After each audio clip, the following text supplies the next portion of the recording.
O Fed, o Banco Central Americano, acaba de subir na semana passada pela primeira vez desde 2018 as suas taxas de juros em 0,25%. Enquanto isso, o Banco Central Brasileiro já subiu as suas taxas em quase 10% no último ano, indo de 2% para 11,75%. A inflação nos dois países está altíssima. Nos Estados Unidos, inclusive, é a maior inflação dos últimos 40 anos. E aí a gente se pergunta, por que então o Fed não começou a subir suas taxas de juros antes? Estaria ele cometendo um erro? É sobre isso que a gente vai falar no vídeo de hoje.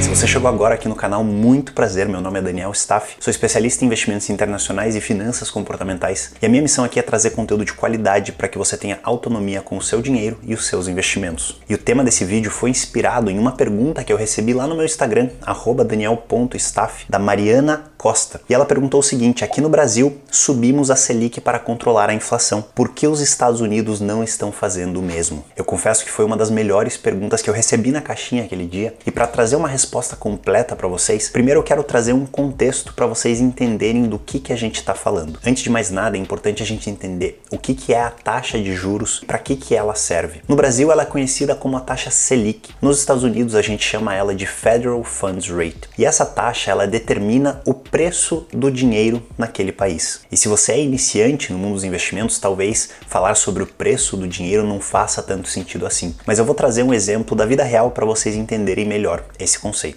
Quanto mais alta está a taxa de juros, mais incentivo existe para as pessoas e para as empresas daquele país deixarem o dinheiro parado, investindo numa renda fixa, sem tomar riscos. Por outro lado, quanto mais baixa está a taxa de juros, maiores são os incentivos para investir em projetos arriscados, para fazer o dinheiro circular. Quanto mais alta está a taxa, mais caro está o dinheiro. É mais difícil pegar empréstimos, então as pessoas movimentam menos a economia. Já quando a taxa de juros está baixa, mais fácil é esse empréstimo, mais barato é esse empréstimo e mais incentivo existe para novos projetos, para expansões e para novos gastos da população e das empresas. E trazendo para uma analogia da vida real para vocês entenderem, digamos que vocês pensam ou sonham em ter um determinado carro e vocês querem fazer um financiamento desse carro. Se os juros, e eu gosto sempre de exagerar para um lado e para o outro para que a gente entenda esses conceitos, se os juros desse empréstimo estão em zero, você não paga nada para financiar, as chances de você fazer esse financiamento são muito maiores do que se os juros estivessem em 50%. Lembra que eu gosto de exagerar. Os juros não são nem 0 nem 50, está entre um e outro. Mas se eles estão em 50, você vai deixar de comprar aquele carro. Você não vai comprar o carro e vai preferir investir esse dinheiro para ganhar esses 50%. Já se os juros estão em 0, você não vai querer investir o dinheiro para não ganhar nada e você vai querer usar esse dinheiro para comprar esse carro num financiamento gratuito. Então vejam que quanto mais baixa está a taxa de juros, mais incentivos existem para você gastar o seu dinheiro, para você pegar um empréstimo, para uma empresa que quer abrir uma nova filial, pegar um empréstimo para realizar essa expansão. E tudo isso, todos esses gastos, essas expansões, eles causam a criação de novos empregos, o gasto acelerado do dinheiro e maior inflação. Por outro lado, se as taxas de juros estão muito altas, existe um incentivo muito grande para as pessoas e para as empresas deixarem o dinheiro parado, investirem o dinheiro em uma renda fixa segura e não investindo em novas expansões, em um novo financiamento ou gastando dinheiro em novos produtos. Veja que a consequência dessa taxa alta é uma redução nos empregos, afinal tem menos expansão, tem menos empresas criando novas filiais e abrindo novas lojas, e também uma redução da inflação, afinal as pessoas e empresas estão gastando menos dinheiro. E é justamente o que o Banco Central Brasileiro fez nos últimos 12 meses. Ele aumentou a taxa de juros de 2%, então o custo do dinheiro de 2%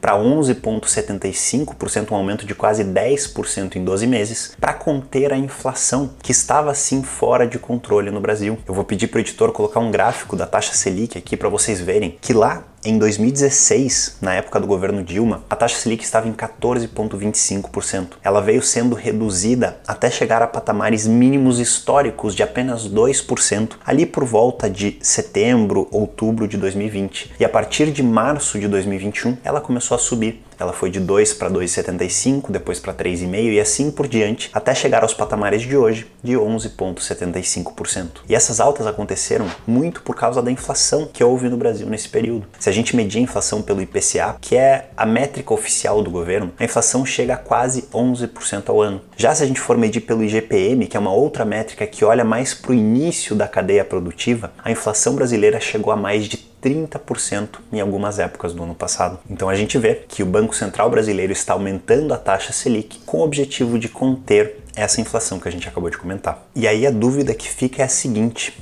a inflação nos Estados Unidos também está muito alta, também subiu muito nos últimos 12 meses. Por que então que o Fed, o Banco Central americano, não subiu as taxas, assim como foi feito no Brasil? Vocês podem ver nesse gráfico aqui que eu vou pedir para o editor colocar na tela, como a inflação americana é a mais alta dos últimos 40 anos. Ela só esteve nesses patamares de hoje, de quase 8%, lá em dezembro de 1981, há mais de 40 anos. Então por que o Banco Central americano, o Fed, manteve suas taxas de juros na mínima histórica, entre 0 e 0,25%? Vocês podem ver nesse gráfico que o editor colocou aqui na tela, que a taxa de juros americana chegou a esses patamares de 0 a 0,25% lá em 2009, depois da grande crise financeira, e eles começaram a subir os juros em 2015, achando que a economia já estava se recuperando, já estava muito aquecida. Em 2020, com o coronavírus, a economia parou e eles despencaram a taxa de juros novamente para os patamares que a gente viu até a semana passada, de 0 a 0,25. E eu falo de 0 a 0,25 porque aqui nos Estados Unidos, onde eu moro, é um pouco diferente do Brasil. O Brasil determina uma taxa fechada, uma taxa exata, hoje em 11,75. Nos Estados Unidos existe uma banda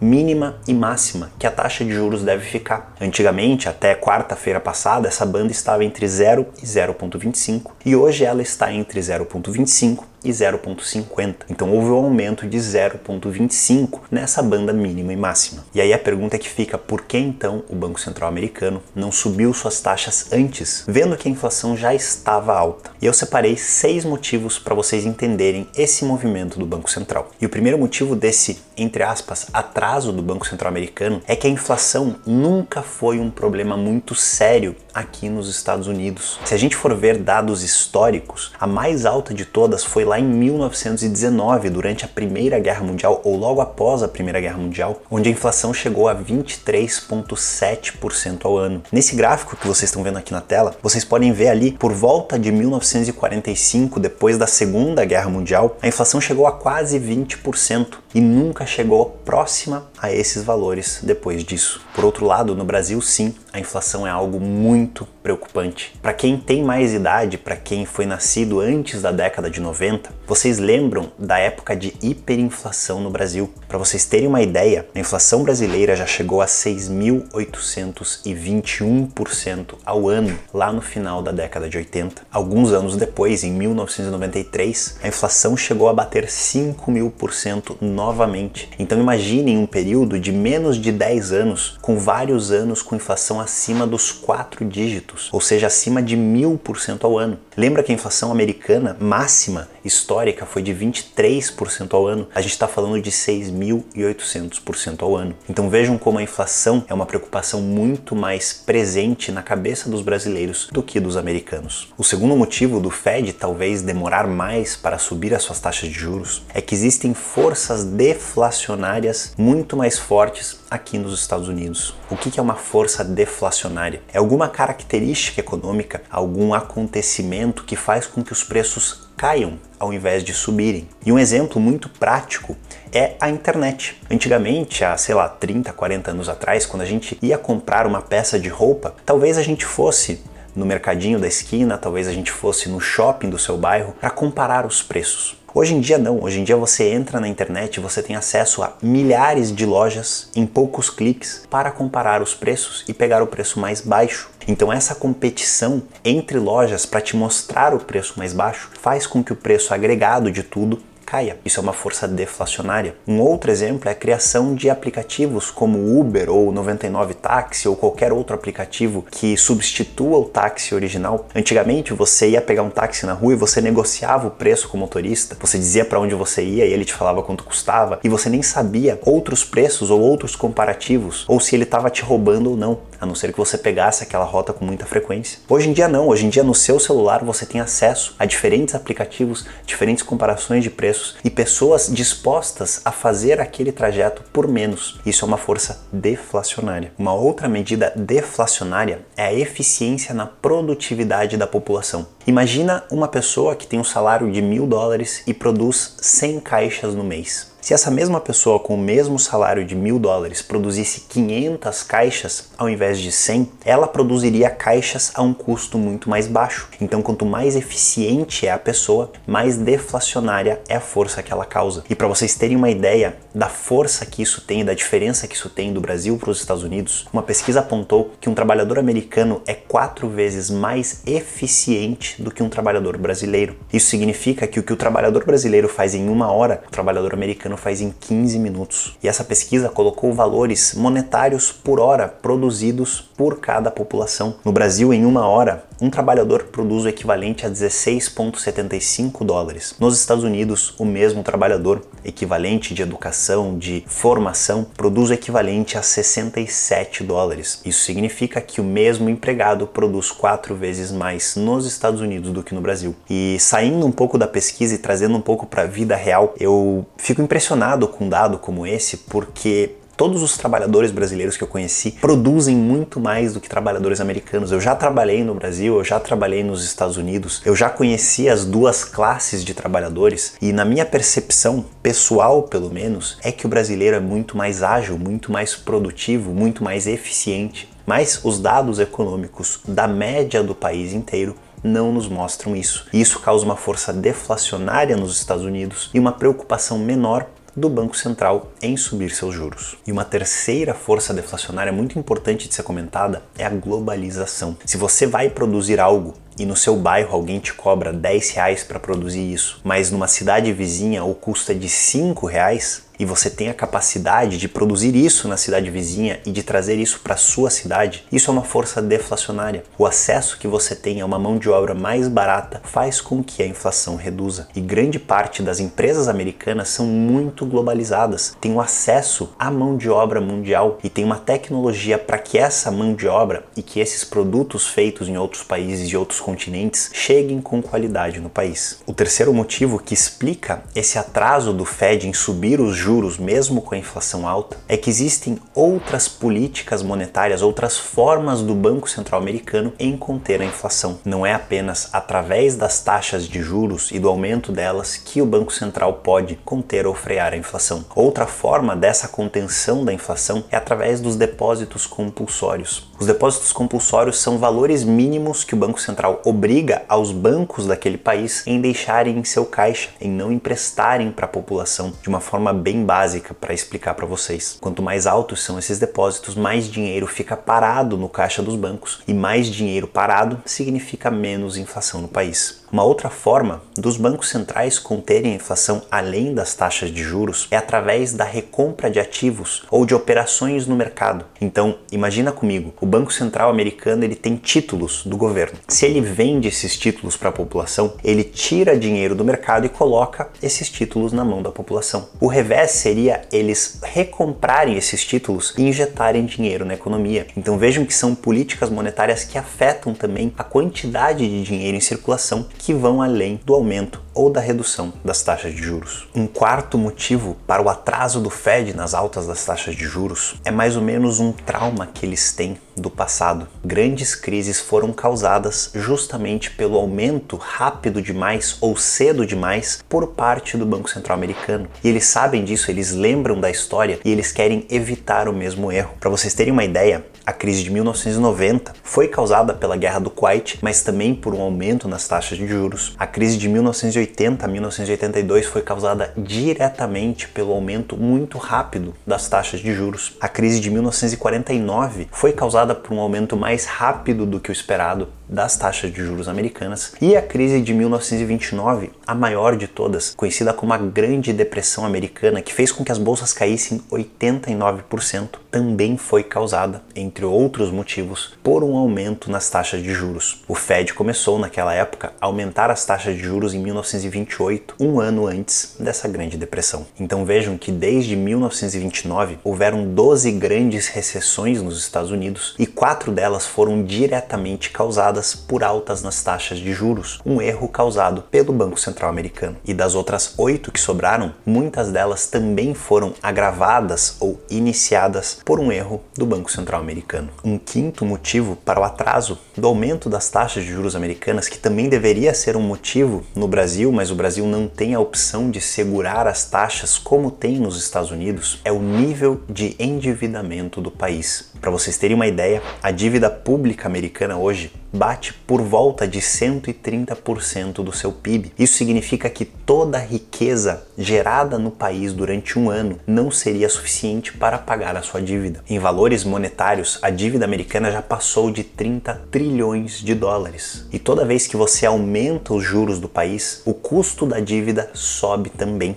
Todas as dívidas dos países têm vencimentos periódicos, elas vencem a cada mês ou a cada semestre. E ao vencer essa dívida, se o país não está gastando menos, ele precisa emitir novas dívidas ou rolar essa dívida. E quando os juros estão mais altos, essa rolagem da dívida vai ficando cada vez mais cara, vai tirando cada vez mais dinheiro dos cofres do país ou vai fazendo com que o país fique cada vez mais endividado. Então é muito complicado para um país ou para uma empresa muito endividada as taxas de juros subirem. Só para vocês terem uma ideia, um aumento de 1% no custo da dívida americana significa 300 bilhões de dólares a menos nos cofres americanos por ano. Imagina um aumento de 10%, como aconteceu no Brasil no último ano. Significaria 3 trilhões de dólares a menos para os Estados Unidos. Isso é quase 2 vezes o PIB inteiro do Brasil somente de custo da dívida. Então eles têm um receio muito grande em aumentar os juros por causa dessa dívida. E o sexto motivo muito importante de ser mencionado é que o Fed também erra. Apesar de serem um dos melhores, ou talvez os melhores economistas americanos tomando essas decisões lá dentro, eles também cometem erros, como a gente já viu no passado. Diversas recessões foram causadas por erros do Federal Reserve. E até o final do ano passado, ou até mesmo janeiro desse ano, o Fed acreditava que a inflação seria transitória, que ela só seria alta durante alguns meses e viria a reduzir depois por forças externas, por acontecimentos inesperados, como o conflito da Rússia com a Ucrânia, que fez com que o preço das commodities subisse muito. Essa inflação está durando muito mais do que o esperado. Transitório também é algo muito subjetivo. O que é transitório? Durar uma semana? Durar um mês? Durar 6 meses? Durar 5 anos? Não sabe-se exatamente o que é transitório na visão do Fed e pode ser que ele errou nessa previsão. E na reunião de quarta-feira passada, quando eles subiram as taxas pela primeira vez desde 2018, eles assumiram que pode ser sim que eles erraram, que pode ser sim que a inflação não seja tão transitória como eles pensaram e que pode ser sim que eles estejam atrás da curva, mas que eles tomaram decisões no passado baseado em informações que eles tinham no passado e que é injusto julgar eles e dizer que eles erraram tendo informações novas que não eram disponíveis lá atrás. E quais são as informações que a gente tem hoje? Bom, pode ser que a inflação persista por mais tempo. O conflito na Rússia e na Ucrânia faz com que o preço das commodities fique mais alto. A cadeia de produção e de distribuição de bens e produtos pelo mundo está afetada. Houve muita injeção de liquidez, de dinheiro na economia por parte dos bancos centrais nos últimos 2 anos. E todos esses fatores contribuem para que a inflação siga subindo. A gente sabe também que haverão mais 6 encontros em 2022 do FONC, que é o Comitê de Política Monetária do Banco Central Americano, e eles já disseram que haverão 6 novas altas nas taxas de juros em todas as reuniões desse ano. Pode ser que essas altas sejam de 0,25, como foi a última da semana passada, ou até mesmo algumas sejam de 0,5, acelerando ainda mais a alta de juros nos Estados Unidos. E se isso for verdade, a gente pode esperar uma taxa de juros americana perto de 2% ao ano no final de 2022. O Fed também anunciou a expectativa que ele tem para a inflação americana para 2022, 2023 e 2024. Eles esperam que em 2022 a inflação esteja em 4,3%, em 2023 em 2,7% e em 2024 em 2,3%. Lembrando que todas essas previsões não passam de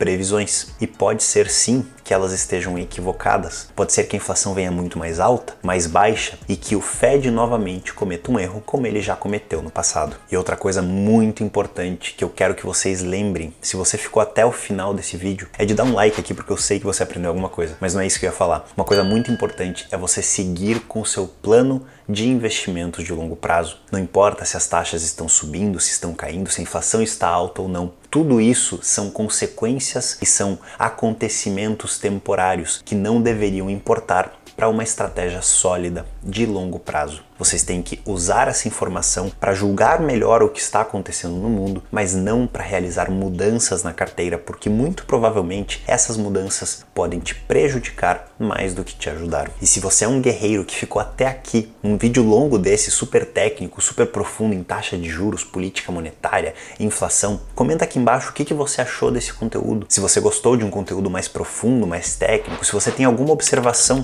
sobre o que foi dito hoje, que eu vou te responder e a gente se vê no próximo vídeo.